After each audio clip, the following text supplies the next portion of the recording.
আমরা আরেকটা সিদ্ধান্ত আজকে নিয়েছি,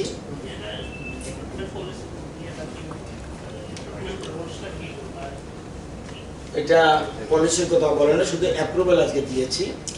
এটা কন্ট্রাক্ট সার্ভিস লোক, এটা নট টিপিএসসি লাগবে না, এটা কন্ট্রাক্ট সার্ভিসের হতো। সুতরাং পদ্ধতিটা আজকে এখানে শুধুমাত্র অ্যাপ্রুভাল আজকে দিয়ে দিয়েছি। আরেকটা সিদ্ধান্ত আমরা নিয়েছি যে আমরা মন্ত্রিসভাকে সিদ্ধান্ত নিয়েছি টিটিএডিসি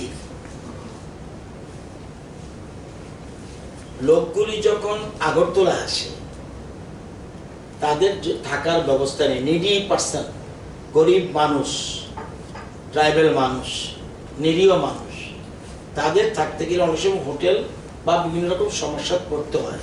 সেজন্য আজকে মন্ত্রিসভা একটা সিদ্ধান্ত নিয়েছে যে তাদের জন্য primarily meant for people living in 6 scheduled areas, the needy people of the scheduled area will avail the stay facility Agartala.